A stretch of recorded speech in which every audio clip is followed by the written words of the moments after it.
자, 오늘 성경 말씀 보시겠습니다. 시편 8편 1절에서 9절입니다. 시편 8편 1절에서 9절. 세 번역으로 제가 공독하겠습니다.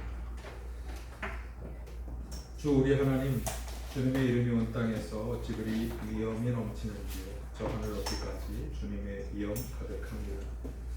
어린이와 젖먹이까지도 그 입술로 주님의 위엄을 찬양합니다. 주님께서는 원수와 복수하는 무리를 꺾으시고 주님께 맞서는 자들을 막아낼 튼튼한 요새를 세우셨습니다.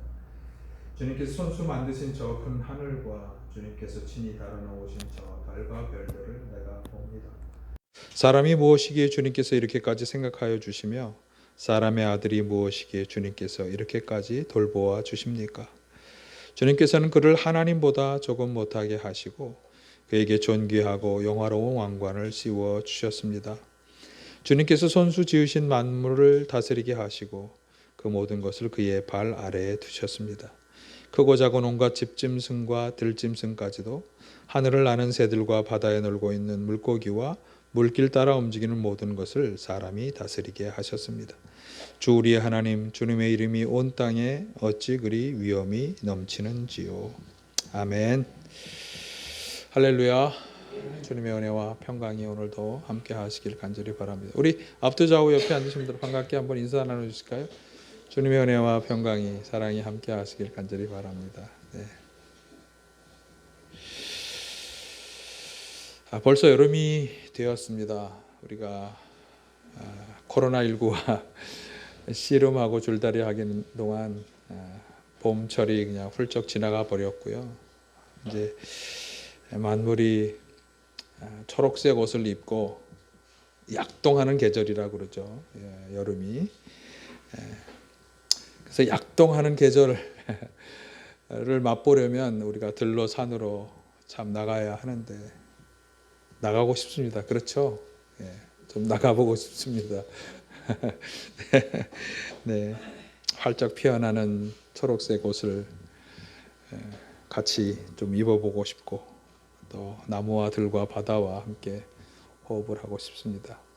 제가 시골에 이렇게 갈 때 산이나 계곡의 나무나 이런 걸 보면 가끔 나무에 이렇게 흰 천이나 빨간 천이 이렇게 휘감겨져 있거나 이런 걸 보고 그 아래 이렇게 조그만 상들이 차려 있는 것을 본 적 있으시죠?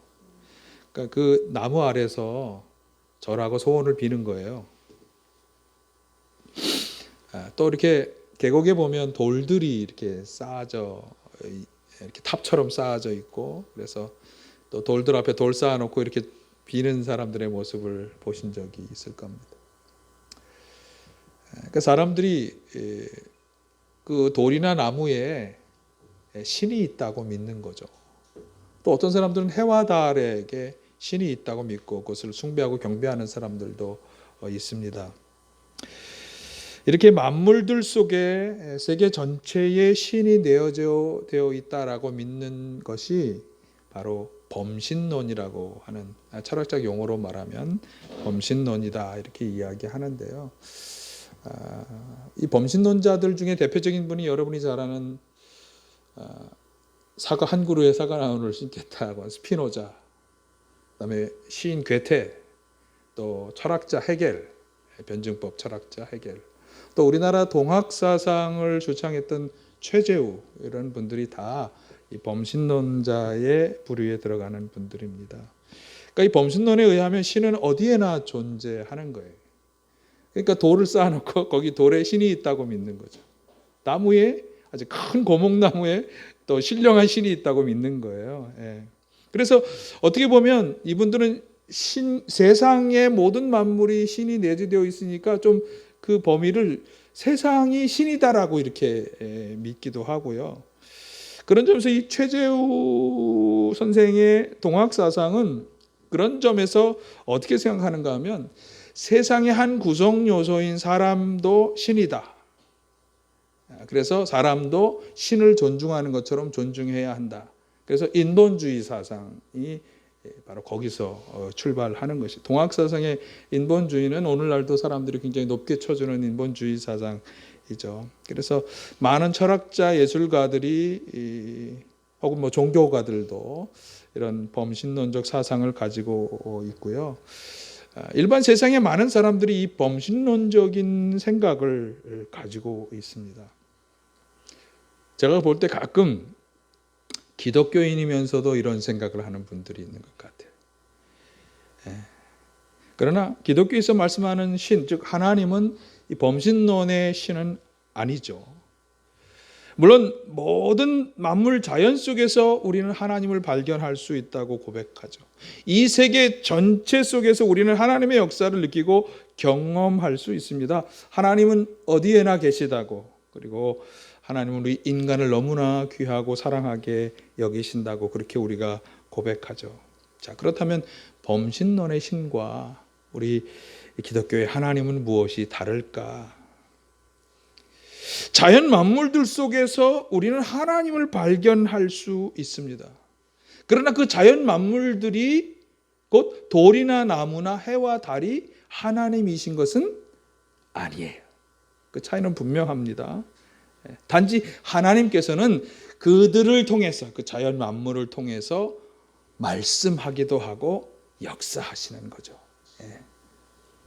그래서 우리가 세계 전체를 통해서 하나님의 역사를 느끼고 경험할 수 있는 것은 하나님이 그 세계 전체의 역사를 다 돌보시고 섭리하시고 있기 때문에, 그런 점에서 하나님은 어디에나 계시다고 말할 수 있는 거예요. 왜? 어디에서나 하나님은 역사하고 계시니까. 우리 사람도 마찬가지입니다. 우리 사람, 인간이 하나님이 될 수는 없는 거예요. 오히려 하나님께서는 우리 인간을 아주 귀하게 여기고 사랑하시는 분이시죠. 그래서 우리 인간을 구원하기 위해서 독생자 아들 예수 그리스도를 이 땅에 보내신 것이죠. 성경이 그것을 우리에게 증언해 주고 있습니다. 자, 오늘 시편 본문은 아주 우리에게 분명하게 말씀해 줍니다. 세상 모든 만물들이 신이라고 하는 말이 아니고 그 모든 것들은 하나님에 대해서 우리에게 선포하고 알려주고 있다라고 하는 사실이. 사실 오늘 제가 드릴 설교의 주제는 다 말씀드린 거예요. 모든 우리가 경험하는 자연 만물은 하나님에 대해서 선포하고 말씀해주고 있다. 그러면 세상 만물들은 어떻게 하나님에 대해서 말씀해주고 있는가? 이제 그것을 오늘 시편을 통해서 한번 같이 확인하실 수 있기를 바랍니다.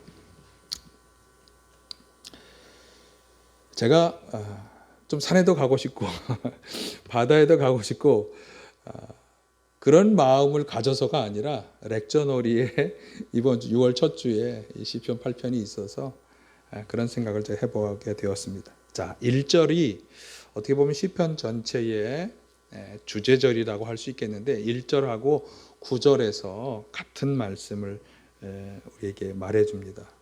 주제가 처음과 끝에 있는 걸 수미쌍괄식 논법이라고 그러는데 그걸 잘 말해주는 게 시편 8편이에요. 자, 1절을 보실까요? 주 우리 하나님 주님의 이름이 온 땅에서 어찌 그리 위엄이 넘치는지요.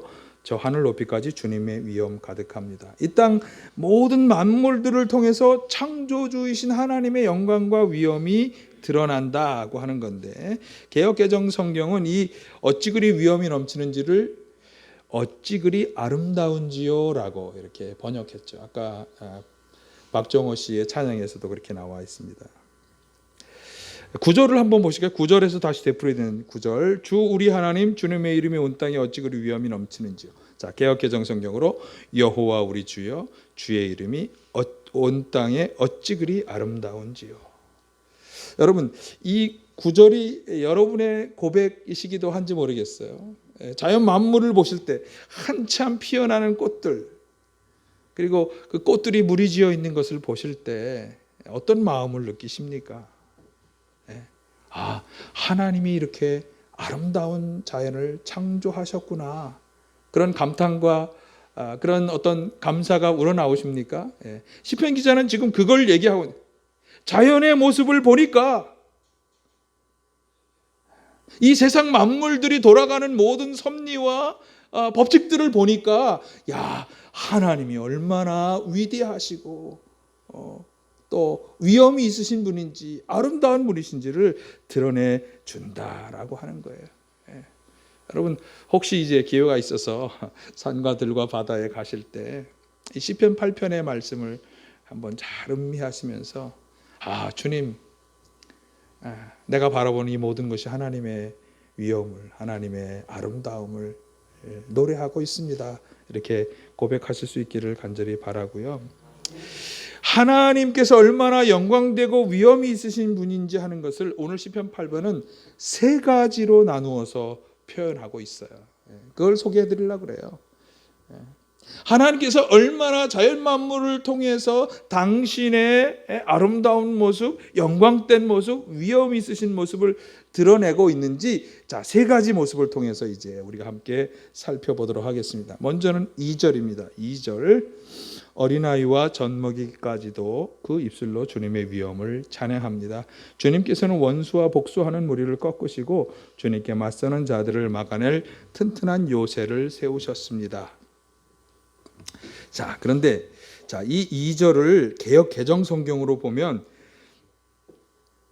좀 뉘앙스가 다릅니다. 한번 보실까요? 주의 대적으로 말미암아 어린아이들과 젖먹이들의 입으로 권능을 세우시며 이는 원수들과 보복자들을 잠잠케 하려 하심이니이다. 이거는 좀 다르죠. 젖먹이들까지도 주님을 찬양합니다. 그리고 주님께서 원수와 복수하는 무리를 꺾었습니다. 세 번역에서는 분리되어 있지만 사실 이 성서의 의미는 뭐냐? 그 어린아이와 젖먹이들의 입술에서 나오는 그 찬양으로 하여금 하나님의 권능이 임하여서 대적자들을 물리치게 하신다. 그런 얘기예요.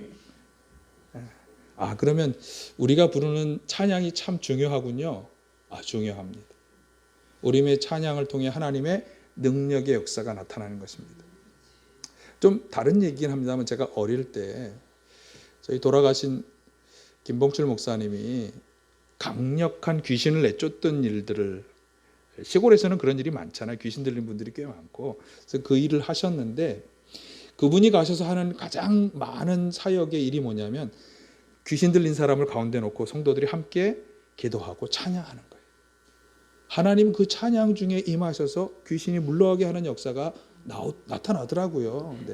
그 역사, 그 하나님의 권능이 임하는 역사. 그런데 이스라엘에서 이 젖먹이는요, 3살 미만의 어린 아이들을 말할 때 젖먹이라고 그러는데요.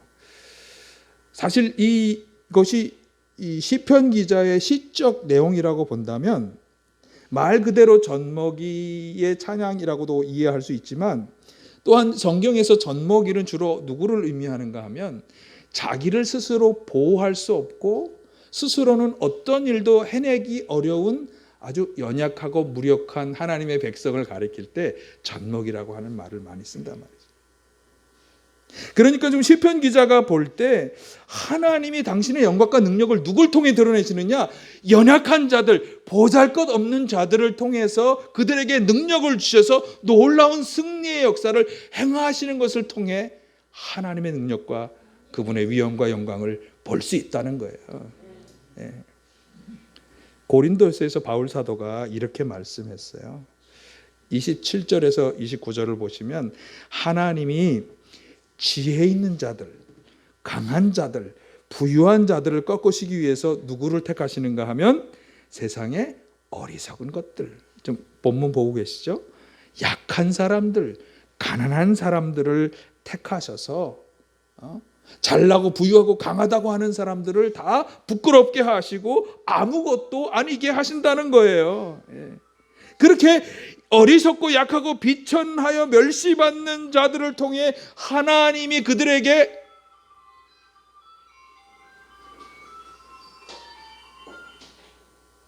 그들에게 능력을 주셔서 그들로 하여금 승리의 역사를 이루게 하시는 분이시라고, 놀라운 반전의 역사를 일으키시는 분이라고 그렇게 지금 말씀하고 고백하는 거죠. 그러니 하나님 얼마나 영광되고 위엄이 있으신 분인가. 사실 저는 우리가 겪고 있는 코로나 사태를 보면서 우리가 얼마나 연약한가. 하나의 바이러스가 온통 우리 나라뿐만 아니라 전 세계를 지금 몇 개월 동안, 그리고 과학자들이 예견하기로는 가을에 또 한 차례 올 거라 그러잖아요. 이거보다 두 번째는 항상 더 큰 일들을 벌여요. 세계 역사에 보면. 그래서 좀 굉장히 조심스러운 거죠. 얼마나 연약해. 이 바이러스조차 감당할 수 없는 우리가 이 바이러스를 포함해서 온 세상 천지 만물을 창조하시고 섭리하시는 하나님 앞에 우리는 얼마나 연약합니까? 그렇죠? 얼마나 부족합니까? 그런데 그 부족하고 연약한 우리들 가운데 하나님의 능력이 임하셔서 모든 것을 다 이기고 승리하는 역사를 이루어내신다는 거죠. 그렇기 때문에 하나님은 놀랍고 위대하시다. 찬양하는 것입니다. 이 시편 기자의 찬양의 고백이 우리 모두의 고백이 되시기를 간절히 축원합니다. 두 번째, 하나님이 얼마나 영광과 위엄이 있으신 분인지를 표현해 주는 것은 3절에 나오는데 보실까요? 주님께서 손수 만드신 저 큰 하늘과 주님께서 친히 달아놓으신 저 달과 별들을 내가 봅니다. 자, 하늘과 그 안에 달과 별, 이런 것들을 보니까 하나님이 얼마나 위엄이 있으신 분, 영광이 있으신 분인지를 알겠다고 하는 거예요. 도말하면 잔소리죠. 그렇죠? 저는 제가 어릴 때 제가 강화에서 자랐고, 제가 초임지가 단양 방곡이잖아요. 제가 어릴 때 자라면서는 잘 못 느꼈어요. 그냥 그게 세상이고 다 세상이 그런 줄만 알았는데, 서울에 와서 살다가 그러다가 이제 제가 성인이 돼서 모든 것을 좀 꿰뚫어 알만할 때 제가 단양에 내려가서 보니까 얼마나 아름다운지 제가 아마 몇 차례 말씀을 드렸을 거예요. 자, 여러분, 한번 제가 동영상으로 준비했어요.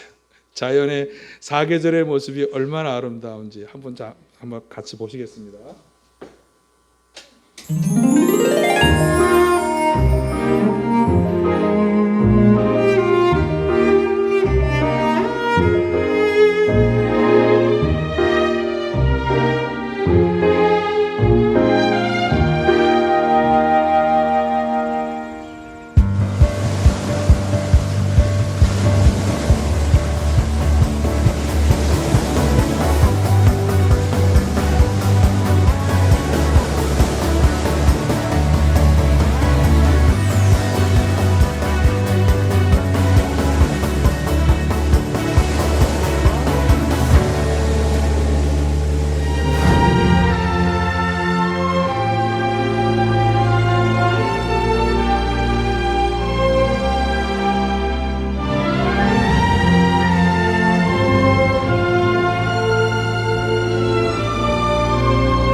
시편에서 이 자연들이 얼마나 약동하면서 하나님의 영광을 선포하는지에 대해서 구체적으로 표현한 구절이 시편 19편 1절에서 6절에 나오는데, 제가 읽어드릴게요. 하늘은 하나님의 영광을 드러내고 창공은 그의 솜씨를 알려준다. 낮은 낮에게 말을 전해주고 밤은 밤에게 지식을 알려준다. 그의 이야기, 그의 말소리 비록 아무 소리 들리지 않아도 그 소리 온 누리에 울려 퍼지고 그 말씀 세상 끝까지 번져간다. 해에게는 하나님께서 하늘에 장막을 쳐주시니 해는 신방에서 나오는 신랑처럼 기뻐하고 제기를 달리는 용사처럼 즐거워한다. 예. 힘차게 약동하는 뛰어노고 활동하는 자연 만물이 하나같이 뭘 하느냐? 하나님이 얼마나 아름답게 자신들을 창조하시고 섭리하시고 돌보시고 있는지, 그 하나님의 돌봄과 인도 안에서 자신들이 얼마나 마음껏 자기를 드러내고 뽐내며 살아가고 있는지를 선포하고 알려준다고 하는 거예요. 네. 여러분, 우주에서 찍은 지구와 우주의 사진들을 보신 적이 있으세요? 제가 많은 동영상들을 살펴보았는데 뉴스에서 잠깐 이 우주의 신비와 아름다움을 보여주는 동영상이 있어서 이것도 한번 잠깐 보시겠습니다. 신비롭고 아름다운 밤하늘과 우주의 모습을 감상하시죠. 정혜윤 기자가 전해드립니다. 끝이 보이지 않을 정도로 모래 언덕이 펼쳐진 칠레의 아타카마 사막. 낮에는 황량한 모습만 보이던 이곳이 밤이 되면 아름다운 세상으로 변모합니다. 하늘 가득 별이 쏟아질 듯 빛나고 은하수가 환상적인 모습을 뽐냅니다. 아름다운 사막의 우주쇼를 담은 이 작품은 올해 천체사진 공모전에서 대상으로 뽑혔습니다. 전체 은하수를 볼 수 없는 아쉬움이 있었던 거죠. 손꼽히는 데가 바로 칠레의 아타카마 사막이에요. 연간 강추량이 워낙 적고 해발 3,000m 이상 고지되기 때문에 은하수를 이제 관측이 가능하고 촬영도 할 수 있는 곳이죠. 우리가 보기 힘든 우주를 재해석해 표현한 작품도 눈에 띕니다. 수많은 별 사이를 채우고 있는 물질이 마치 구름처럼 보인다고 해서 붙은 이름인 성운. 그 물질을 특수 필터를 이용해 촬영하자 동화 속 마귀 할멈의 모습이 드러납니다. 무지갯빛으로 촬영된 성운을 그래픽 기법을 이용해 붙여 서로 마주보는 쌍둥이처럼 만들어 놓은 작품도 시선을 끕니다. 평범한 속에 숨은 특이함을 찾아낸 사진도 있습니다. 서울의 야경 명소인 남산타워를 배경으로 떠오르는 정월 대보름달을 시간대별로 촬영하거나 보름달을 배경으로 비행기가 지나가는 모습, 그리고 하늘을 환상적인 색으로 물들이는 오로라의 모습도 인상적입니다. 아름답고 신비로운 우주의 모습을 많은 국민들이 감상할 수 있게 하고 다양한 콘텐츠를 통해서 천문학에 대한 공감도를 확산하기 위해서 개최하고 있습니다. 어두운 밤하늘 속에서 밝게 빛나는 별, 또 지구와 우주의 신비한 모습이 카메라를 통해 또 다른 아름다움으로 재탄생하고 있습니다. YTN 정혜윤입니다. 지금 잠깐 한번 그 우주에서 찍은 지구의 모습 사진 한 2개 정도만 여기다 한번 띄워줘 보세요. 그 우주에서 지금 천체만원경에서는 이제 어떤 모습인가 하면 지구에서 우주를 찍은 모습이잖아요. 근데 이제 우주에서 지구를 찍은 그런 사진들도 있어요. 그 우주 비행사 제임스 어윈이라고 하는 분이 아폴로 15호를 타고 이제 우주를 다녀온 다음에 바라본 소감을 그가 이렇게 이야기했어요. 자신은 이번 우주 여행을 통해서 하나님을 보았고 하나님의 오묘하신 섭리를 발견했다. 그러니까 사실 우리가 이곳에 있을 때는 잘 모르지만 눈을 들어서 하늘을 바라보고 그 하늘의 달과 별들이 움직이는 모습, 한번 여러분 지구가 공전하면서 변하는 그 달의 모양의 변화, 그거에 따른 일기의 변화, 그거에 따라서 어떤 일기가 변하면서 벌어지는 대표적인 현상 중에 하나가, 제가 서해안에 있었기 때문에 바닷물이 쫙 밀려나갔다가 밀물, 썰물 같은 것이 이루어지는 모습을 보면 너무나 오묘하고 너무나 정말 아름다운 모습이에요. 좀 나왔나요? 우주에서 찍은 지구를 한번 보세요. 네. 또 있나요? 한번 있는 대로 한번 쭉 넘겨보세요. 예. 네, 요거 킵해놓고 조금 이따 제가 다시 설명드릴게요. 참 신비하고 아름다운 모습, 이런 모습들이 다 뭘 우리에게 알려주느냐? 하나님이 얼마나 놀랍고 위대하신 분인지, 이 모든 만물을 다 창조하신 분이시니까 우리가 생각할 수 없는 오묘한 모습들이 정말 세상에 가득해 있으니까 그런 하나님의 놀라운 능력의 역사, 존귀하신 그 위엄을 우리가 느낄 수 있다라고 지금 시편 기자가 두 번째로 우리에게 알려주는 것입니다. 먼저는 작고 하찮은 것들을 통해서 놀라운 승리의 역사를 주시는 것을 통해서, 두 번째는 자연 만물, 우리가 우주까지 포함해서 자연 만물을 통해서, 세 번째로 하나님의 영광과 위엄을 드러내주는 것은 인간이에요. 거기 사람에 대해서는 좀 길게, 오늘 시편 8편이 9절까지인데 4절에서 8절까지니까 굉장히 길게 묘사하고 있죠. 자, 내용은 좀 나중에 다시 보기로 하고, 자, 다시 우주를 한번 비춰줘 보세요. 자, 우주에서 지구를 바라볼 때 우주 비행사 승무원이었던 우주 비행사 월터 쉴이라고 하는 분은, 아니야, 이걸 비춰주세요. 그냥 우주에서 보니까 지구가 너무나 작아. 그리고 그 안에서 아웅다웅하며 살아가는 사람들이 얼마나 하찮게 여겨지는지. 그러니까 아름답기도 하지만 너무 작잖아요. 저렇게 작은데 그 안에서 이게 이제 쭉 들어가면 이제 뭐 아시아가 나오겠고, 한국이 나오겠고, 서울이 나오겠고, 사당동이 나오겠죠. 얼마나 우리가 작고 하찮은 존재인지 하는 것이, 그래서 이 우주를 다녀온 우주 비행사들이 다 철학자가 된다 그래요. 무슨 얘기냐면 자기 존재의 실존을 깨닫는 거예요. 내가 얼마나 하찮은 존재. 무신론자들이 이 유신론자로 바뀌는 장, 물론 어떤 뭐 소련의 가가린이라고 하는 사람은 우주를 가봤더니 하나님은 없다 이렇게 얘기했다는 사람도 있는데, 어떤 사람은 우주의 놀라운 모습을 보니까 하나님이 계시다는 걸 내가 믿겠다, 그렇게 선언한 사람도 있어요. 중요한 것은 우주에서 바라보니까, 이 아폴로 7호 승무원이었던 우주 비행사 윌터 쉴리가 이렇게 고백했어요. 우주에서 이 아름다운 지구를 보고 있으면 그 위에서 지구인 동료들이 서로 싸우고 전쟁하고 있다는 사실이 정말 슬프게 생각된다. 아무리 싸워도 그 가운데서 누구도 지구 바깥으로 나갈 수 없다. 그 조그만 지구 안에서 싸우는 모습이 그렇다는 거죠. 이사야 선지자가 인간을 향해서 보실 때 하나님이 하신 말씀을 이렇게 표현한 적이 있어요. 41장 14절 상반절에 보니까 너 지렁이 같은 야곱아, 벌레 같은 이스라엘아, 두려워하지 말라. 하나님이 사실은 이 세상 모든 만물을 창조하신 하나님의 관점에서 볼 때 지렁이 같고 벌레와 같은 아주 보잘것없고 하찮게 보이는 그런 존재이지만, 우리가 먼저 그것을 인정할 수 있어야 되겠죠. 그런 존재이지만 하나님께서 도와주실 테니 두려워하지 말라.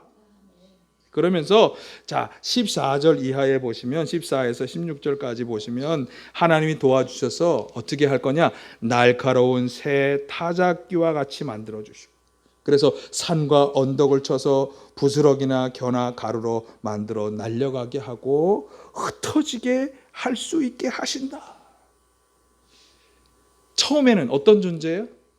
지렁이 같고 벌레와 같은 아주 하찮고 연약한 존재이지만, 그러나 앞에서 처음에 얘기했던 것처럼 우주 만물의 창조주이신 하나님이 사람을 5절에 보면 어떻게 지으셔서 하나님보다 조금 못하게 하시고, 그리고 그에게 존귀하고 영화로운 왕관을 씌워주셔서 이 고백을 그래서 할 수 있게 되는 거예요.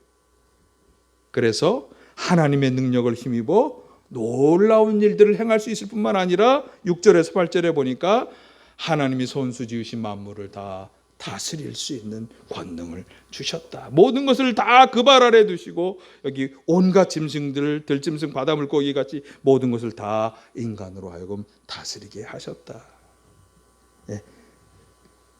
자, 사실 창세기 1장에 보면 하나님이 세상을 만드시고, 창세기 1장 27에 30절에 비춰주세요. 사람을 하나님의 형상대로 창조해 주셔서 그 사람으로 하여금 세상 만물을 생육하고 번성하여 땅에 충만하라, 땅을 정복하고 땅을 다스려라, 이런 말씀을 주신 게 바로 이런 고백이 나오게 된 배경 아니겠어요? 특별히 모든 채소, 나무, 열매들을 먹거리로 주셨을 뿐만 아니라 온갖 짐승, 생명이 지닌 모든 것들도 다 먹거리로 준다고 말씀하셨어요. 사실 모든 것을 정복하라고 하는 이 말씀은 자연을 착취하의 대상으로 여기는 그런 어떤 이유를 제공하는 말씀이 되기도 했지만, 오늘날 이 다스리라는 말씀은 정복보다는 보존과 돌봄으로 이해되고 있어요. 그래서 하나님께서 인간에게 자연에서 먹거리를 얻을 뿐만 아니라 또한 하나님이 세상을 다스리고 돌보시는 것처럼 인간을 보존하고 돌보며 다스릴 수 있는 권한과 책임도 부여받았다, 이렇게 우리가 고백하는 거죠. 창조주로서의 하나님의 역할을 우리 인간에게 맡겨주셨다. 그래서 가만히 생각해보면 우리는 이런 하나님의 놀라운 축복 때문에 자연으로부터, 그리고 세상에서 행하는 모든 일들로부터 결실을 거두며 살아오게 된 거죠. 그러니까 종이나 노예가 아니라 왕처럼 그 모든 것을 다스리고 거기로부터 결실을 거둘 수 있도록 하나님이 우리 인간에게 은혜를 주신 거예요. 이걸 보니까 하나님의 참 놀라운 그분의 영광과 위엄을 우리가 느낄 수 있다. 그렇게 하찮은 존재였는데, 우주에서 바라본 지구의 그 하찮은 존재였는데, 그런 우리를 하나님보다 조금 못하게 하시고 만물을 다스릴게 하셨으니, 그러니 그 하나님이 얼마나 영광되냐. 그래서 우리가 이렇게 말할 수 있겠죠. 하나님의 형상으로 우리 인간을 창조하시고 영화로운 왕관을 쓰게 하셨기 때문에 모든 것을 다스릴 수 있는 권한과 책임을 우리가 가지게 되었고, 우리는 그 하나님으로부터 받은 능력과 힘을, 지혜를 힘입어서 자연과 더불어 모든 수확과 결실을 거두며 살게 되었다. 그렇게 하신 하나님이 얼마나 위대하시고 감사하냐. 이것이 시편 기자의 세 번째 찬양인 것입니다. 여러분, 하나님은 어떤 분이십니까? 젖먹이와 어린아이와 같이 아주 연약하고 무기력한 그런 하나님의 백성으로 하여금 대적자들에게 승리할 수 있는 놀라운 능력과 힘을 허락하여 주시는 능력의 하나님이시다. 세상 천지 만물을 다 창조하셔서 이 세상을 이루게 할 뿐만 아니라 그 세상을 보존하셔서 놀라운 역사를 이루시는 분이시다. 하찮은 존재인 우리 인간을 사랑하셔서 하나님보다 조금 못하게 창조했을 뿐만 아니라 하나님이 창조하신 이 모든 것을 다스리게 하셨으니 얼마나 영광스러운 분이시냐. 이것을 찬양하며 감사하고 있습니다.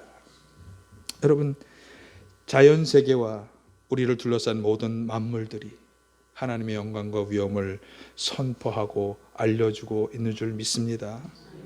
힘없고 연약한 사람들도, 모든 자연 만물도, 우리 인간도 그렇게 하나님의 영광과 능력을 선포하며 살아가고 있는 것입니다.